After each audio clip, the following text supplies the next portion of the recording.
investigators have reached out to Adult Protective Services. HPD Victim Services has reached out.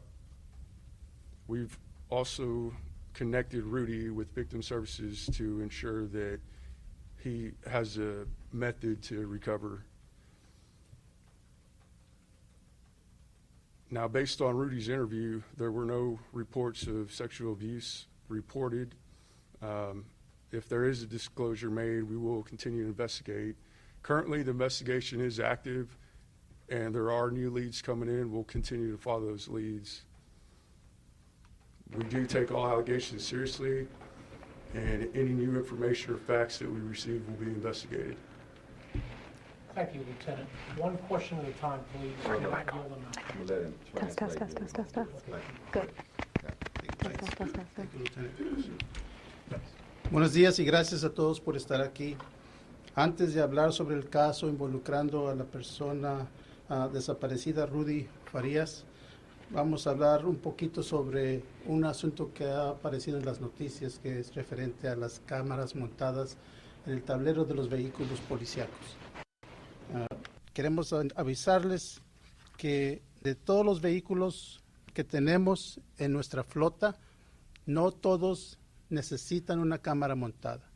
Muchos vehículos son usados en investigaciones, no hacen paros de detención de tráfico, y esos no necesitan cámaras montadas. También si son vehículos que van a ir a asuntos comunitarios, esos vehículos no necesitan cámaras montadas.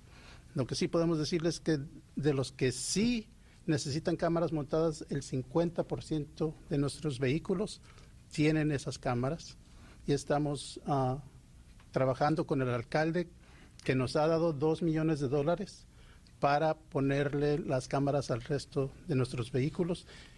Aproximadamente 143 vehículos van a ser, se les va a agregar esa cámara montada, y esperamos acabar con el resto de la flota cuando haya fondos necesarios. Ahora, referente al caso de Rudy Farias, voy a hablar un poco sobre lo que dijo el teniente de esta investigación. En el 2015 se reportó a este individuo como una persona desaparecida. En ese momento tenía 17 años de edad. La investigación que han conducido los detectives nos indica de que esta persona en realidad no estaba desaparecida, que hubo contactos con la policía durante estos 8 años. Desafortunadamente, cuando hubo contacto con la policía, este individuo dio otro nombre, un nombre ficticio, y por eso nunca se pudo indicar en nuestros récords, en nuestros archivos, de que esta persona que había sido reportada desaparecida había tenido contacto con la policía. Entonces, van a contestar sus preguntas. En este momento nada más quiero decirles de que cualquier necesidad que tenga Rudy se le va a dar. Si necesita ayuda de nuestras divisiones de asistencia a víctimas, se les va a proporcionar. ¿Okay? No se les ha dado ninguna, el procurador, la oficina del procurador no ha aceptado ningún cargo en este momento. Gracias. Go ahead. Right. Yesterday we heard from activist Cornell X, and he made some shocking allegations that he was in the room with a detective, and he heard from Rudy firsthand. He said that there were sexual abuse allegations and that he was drugged by his mother. From what you just said today, are you saying that the activist was lying? Basically, what we're saying is our investigation is our investigation, and we treat it the same. We're going to, our investigators were in the room, and basically, you know, what they heard and what they interviewed, that's what we attest to in our offense reports and our investigations. And I'm not here, neither are they here, to question anybody's integrity. But our integrity with the Houston Police Department stands, and we're going to report and put in offense reports what a victim or potential victim tells us, okay? But just to be clear, in that room, the detective did not hear anything about sexual abuse allegations. Go ahead. Can you just clear that up? Yeah, Sergeant Stefan Jimenez. Yes, I interviewed him, and no, there was no I'm trained to listen for probable cause. I'm trained to listen for statements that can help me get charges or move forward with a case. And no, there was no statements made during this investigation so far, no. Thank you. Next question. Go ahead, Mario. Can that be answered in Wait a Spanish, minute. Go ahead. We get it. Yeah. There's a key word there. Go You ahead. said there was no reports of sexual abuse. Is that correct, sir, what you said? That is correct, coming from Okay. Rudy Farias. Was there any conversations about a sexual relationship between the mother and the son? So we don't release any type of information related to sexual assaults. That's just state law. I Okay. can't comment on that. Go ahead. Is Rudy a victim then in all of this, or did he and his mother work together? I mean, he wasn't missing now. The investigation is still going on, Courtney, and I'm not going to say that he's a victim or not. I'm thinking, and saying we're going to treat this just as we do with any potential victim or victim, and we're going to give respect to everybody that's involved. We're going to conduct our investigation, and we're kind of right at the beginning of it. This investigation is going to go on after this press conference. What's next? Could we see any Sorry. charges? If charges are appropriate, they'll see. But let us conduct the investigation. And what's next, Courtney? Just as any other investigation, we're going to follow our evidence. We're going to do more interviews, and we're going to follow the evidence. And I think that's important. Go ahead. Chief, can you say, were there any signs of mental illness, that he might be mentally ill, that his mother might be mentally ill? We're not going to say that right now. Anyway, we're going to conduct the investigation. It's really too early to determine that. There are going to be some more parts to the investigations, and some of that may come into play, but right now.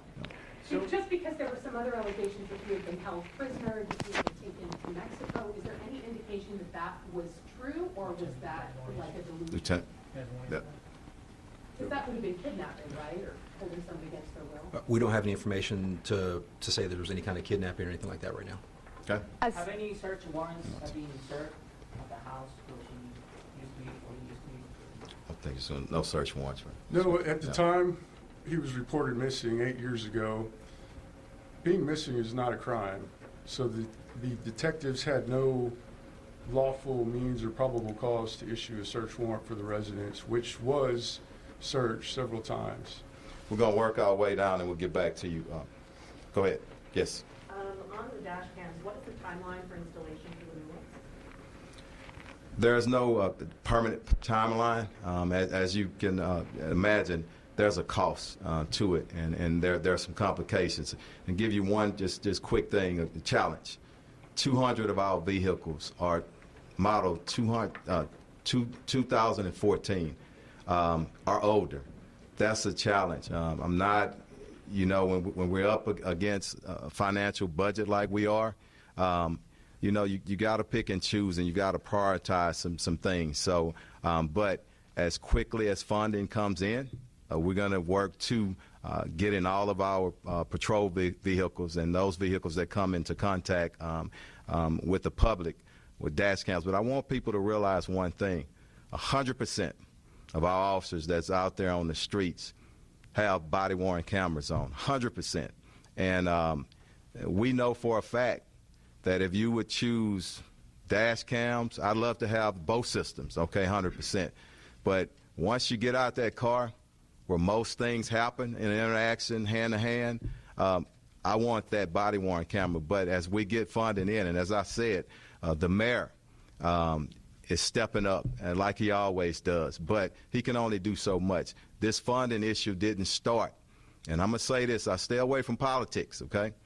But the citizens in Houston, at some point in time, we're going to have to really face how we're going to properly fund public safety and public servants, okay? Because you need better fire trucks, you need better equipment. We can't keep kicking that can down the street. We're going to have to talk about things of a revenue cap. But we'll leave it to the politicians. Next question. Go ahead. So I heard you mention that there was no need for a search warrant when he was reported missing a year ago. But in between yesterday and the day that he was discovered, was anything searched? Was anybody questioned? Did anybody go by the house? Rudy and his mother were interviewed yesterday. As far as anyone going to the house, it's still active investigation. We can't release details pertaining to that. Also, quick clarity, was he 17 at the time that he was missing? Yes, sir, that's Yes. correct. So he's 25. He's 25 now. Yeah. Go ahead, Mario. I'll get you. Hold up. Go ahead. Was there a missing persons report filed by his mother at the very beginning? That was in March 7th of 2015. So there was a missing persons report that was filed, Correct. and so this is what I'm asking on this end. Could the mother be detained for filing a missing persons report and never once informing HPD that he came home? Yes, she could be reported or detained. That offense is a Class C misdemeanor, which is similar to a traffic citation. Right. Rudy Farias was found on Thursday. Your investigator spoke to him nearly a week later. Do you think it was a mistake not to speak to him sooner? You said yourself the DA has not accepted charges. That's a week where evidence could be destroyed. What's your response to that? So it's procedure for the investigation to go through a channel, and when it reaches us, we review it. There was no urgency to investigate a recovered or found person. And I say that because patrol officers made contact with him. They ensured that he was safe. They contacted HFD to make sure that he didn't need medical treatment, and he was cleared on scene by HFD. He refused transportation to the hospital. His mother took him to the hospital later on that evening. What the lieutenant has said, I think, is important. You can't force a potential victim of a missing person, okay, with nothing else, to come in and give a statement. So it takes time to try to work with people to get that statement. And Chief, Okay. I know you believe in transparency, and for the public, we're going to put this on the news, and it's going to cause more questions, because yesterday we hear from the activist who makes these shocking allegations, and as a reporter who was there, I did see him myself go in and out of the room, so it was clear that he had some sort of communication. Transparency doesn't come in front and maintaining the integrity of the investigation, and that's where my transparency stops. But and I'm gonna. This is the last question I'm gonna ask about the activists or anybody else. You know, we're going to follow our investigation, and we treat it the same. Everybody has a role in society, and we respect everybody, including our activists. But the integrity of the investigation is number one, and we're going to maintain it. Him Okay? going inside that room, did that jeopardize the investigation by allowing him I don't inside think so. that room? Go ahead. Anybody? Do we know where's Rudy at this moment and his mom? Yes, we do. Rudy's safe. He is with his mother by choice. And he's an adult? Yeah. He's a 25-year-old man. Right. Hey, we're going to get a few more. Mario right here, and then we're going to work our way down. Probably 4 more. We're going to wrap. You used the word a minute ago describing Rudy as a victim. We know that I said potential victim, and I want to be respectful on that. Yep. he disappeared when he was a young man, a teenager. Okay? 17. 17 years old. There's been cases in the past where people have been brainwashed, where people have been told you cannot, and they're being held against their will. For everyone that's going to be watching this worldwide, because this is a worldwide story, how do you not separate him until you guys are able to get everything together, considering that he disappeared as a child? Mario, you've been in the business for a long time, and I'm gonna let you answer that. Okay, we've explained everything, some of the challenges and whatnot. Here's a fact: he's a grown man. 20. Listen to what I'm saying. If you want me to answer, you know, no, he was an adult, 17. Hold up, okay. Not confrontational. You know, I respect what everybody does. Okay, but 17 years old, that's an adult in the state of Texas, okay? A lot of things that we shared up here. So we're going to work our way through it. It takes a little while. There's a lot of development still, even last night, okay? We know that. Everything's coming up. We're going to investigate it.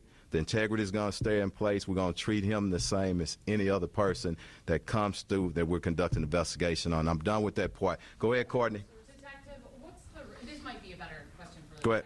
detective. I don't know. Okay. Anybody? What's the reason then? What can you tell us about why Rudy and his mother then allegedly lied for 8 years and said he was missing when he clearly wasn't.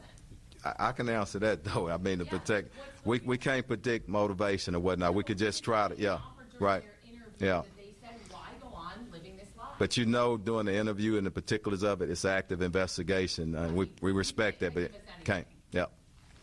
Next question, yeah. Yeah, I mean,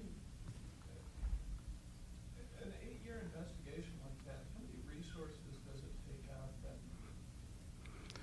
We wasn't just doing 8 years total investigation, okay? So it went dormant for a little bit, but the case was still open, okay?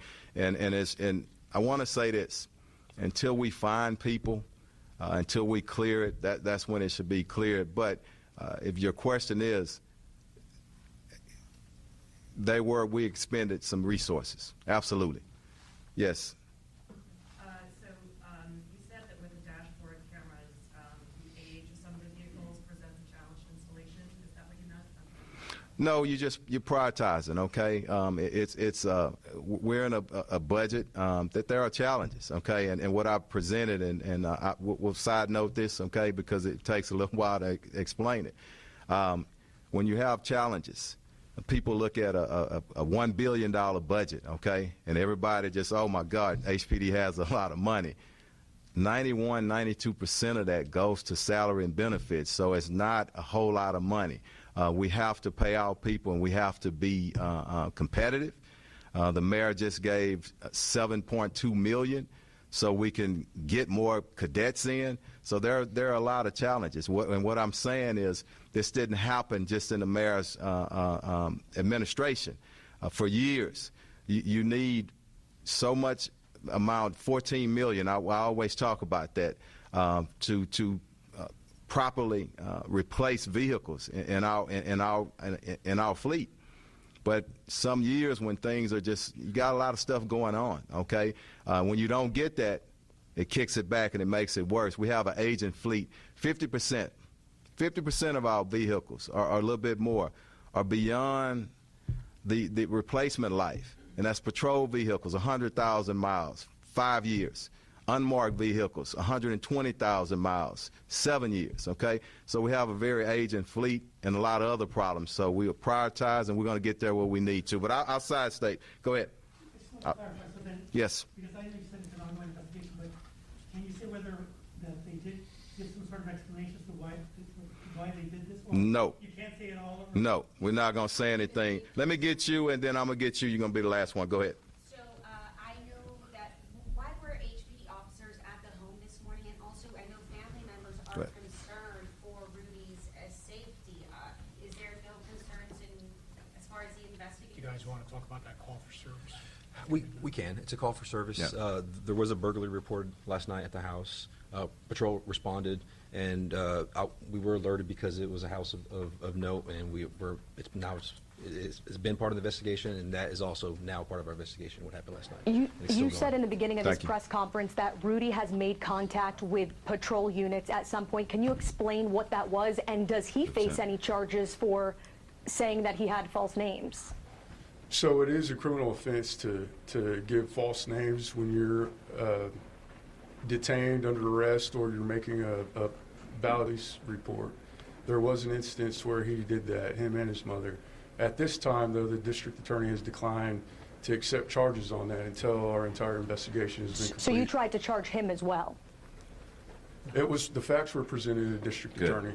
Mario, we're going to end it, okay? Can you say what that contact was quickly, though, with him? You said patrol units. Was it like he was stopped in his car? Can you just tell us? I was going to ask specifically, did HPD ever go to his home and with his mother, and were any fictitious names given at the home?